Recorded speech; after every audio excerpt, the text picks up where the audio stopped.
Hello guys, welcome to my channel. So andito tayo sa somewhere in Centerville, Texas, undisclosed location, no? So kanina bago ko gawin tong video, inisip ko bago sa bago sa gun policies ni YouTube, no? So we'll try to tiptoe through the minefield, no, pag nagpe-present tayo ng guns. First of all, nothing is for sale in this post, and all guns were safety checked prior to filming. So let's begin. So kung nakita nyo to, anong familiar sa inyo? Itong shape nito, no? Evo magazine, no? Evo magazine, CZ Evo, pero hindi CZ ang ipe-present natin ngayon. And syempre, mi-minimize ko rin ang pag-discuss ng features kasi ayaw ni YouTube nung discussions about guns. Yun yung isa sa mga limitations. Anyway, pakita ko na rin kahit sinabi yan, nothing is in there. PSA, Palmetto State Armory ARV. Kaya yung kaibigan ko inabot niya sa akin dito, tapos gusto ko i-clear, tiyatanggal ko yung magazine. Hinahanap ko yung mag-release. Sabi ko, asan yung pinipress? Wala. Yung pala paddle type siya na parang AK kasi. So dito sa hand sa finger guard, okay, trigger guard ang release ng magazine. Okay, so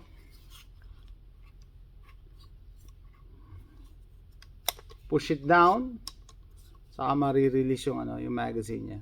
So pang CZ Evo. Okay, so AR9 siya.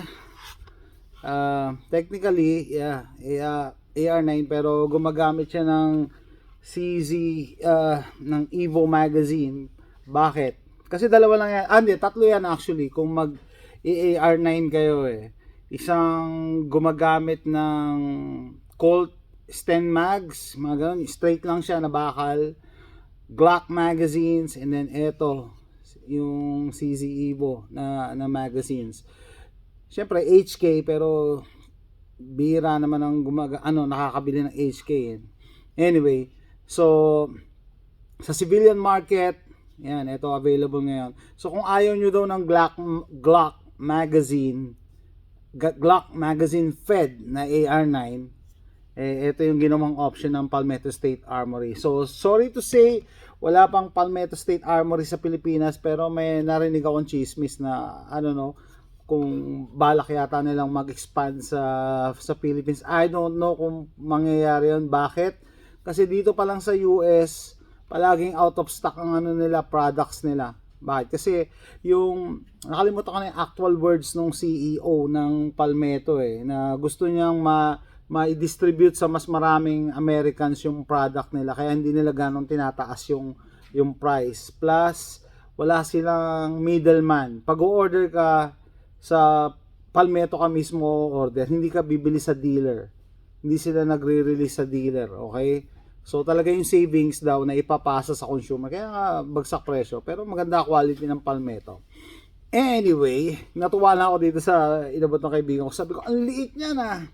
Matagal na ako nakakita ng 4-inch barrel na AR9, pero hindi ako bibili. Sabi ko, anong purpose? Bakit ka bibili niyan? Kung 4-inch yan, ito 4-inch din ang barrel, parehas lang ang velocity niyan Pero nakakatuwa lang, no? Maganda sa gun world ngayon Maraming options. Ang dami natin pagpipilian ngayon, no? Ikaw magsasawa. So, sabi ng kaibigan ko, peltan niya rito yung barrel, yung handguard para flush fit sa muzzle brake. Talagang ang liit. 4-inch barrel, ang liit. Nakakatuwa. Kita niyo yung likod. Tinanggal niya yung retractable na brace. And pinaka noticeable pa dito, kaya gustong gusto ko yung grip. Napakasimpleng ayoko sabihin yung letter MOD. Napakasimple lang pero very effective to, lalo na pagka maliit yung ano mo, yung barrel mo. Yung barrel lang maliit Bakit? Kasi pag nag-shoulder ka, dahil sobrang liit, dapat yung angle nito, ito mag-usap na naman tayo sa grip angle. No? Mas maganda yung straight compared sa nakaganon kasi ang hirap i-shoulder or i-cheek weld. Mahirap i-cheek weld pag naka-angle masyado pa atras yung grip. So, parang 0 degree angle to DFCO grip. Natutuwa ako, no? Talagang napakaliit. Very suited for a truck gun. Sa Pilipinas, very foreign yung words na truck gun, no? Pero dito very common lang yan. Is something na pwede mo mailabas in a few seconds, magagamit mo agad, and then napakaliit niya, madaling i-conceal sa loob ng sasakyan. Okay? So, I think isa sa mga advantage pag nag-AR9 platform ka compared sa regular pistol na parehas lang yung barrel, 4-inch, 4-inch, is yung option mo for the magazines, no? Ito. Compared mo naman sa may magazine ito. Ito.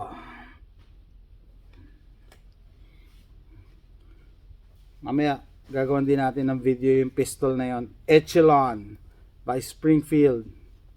Anyway, yan. Kita mo naman. May options ka for magazine. So, ayaw din ni YouTube yan. Yung mas mahabang magazine, ayaw din yan ni YouTube. So, pero at least nga, pag naka-AR9 platform ka, uy, in-insert niya.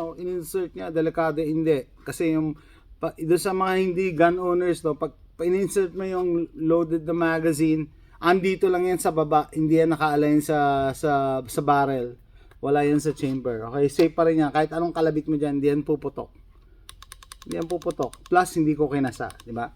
Anyway, tapos, red dot niya is Sig Romeo 5. Sabi niya, shake awake daw to Okay, na-amaze ka ako sa shake awake Pagka nagalaw mo, nag-on na.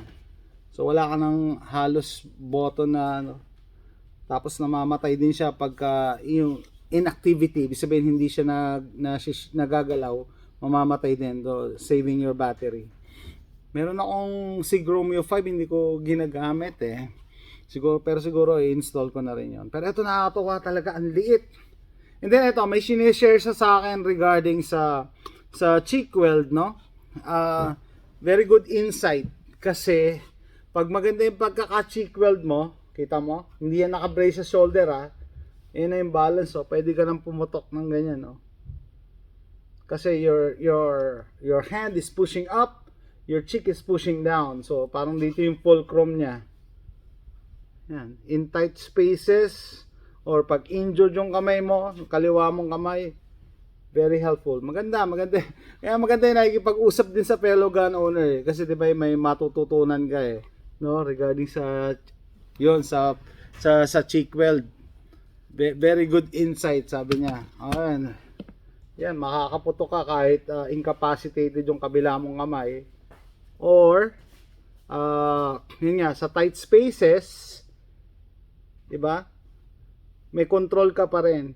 Sa recoil, sa aiming, makakatulong talaga proper cheek weld.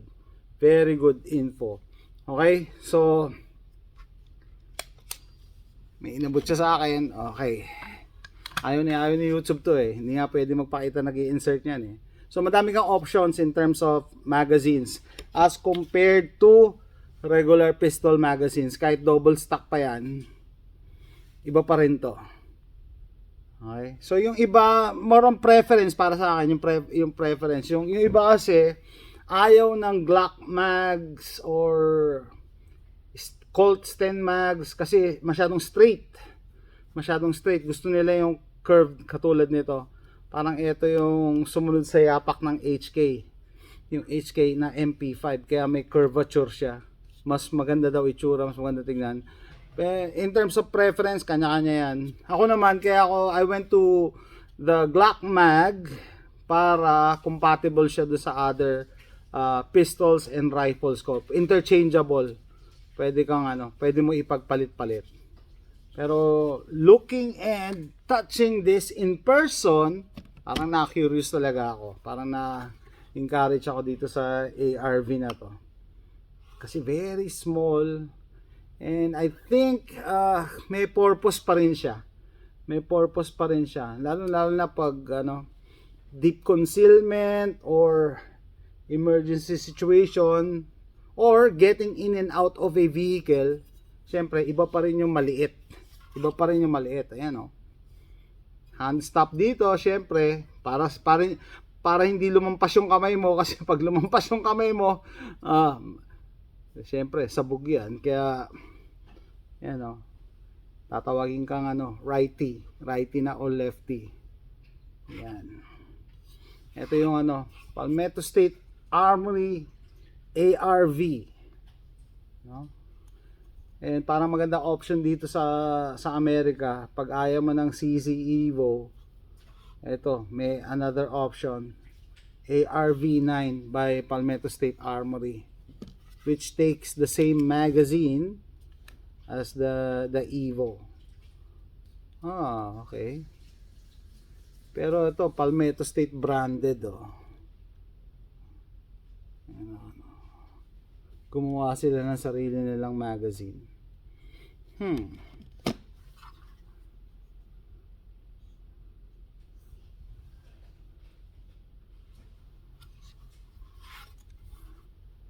Okay guys, let me know what you think.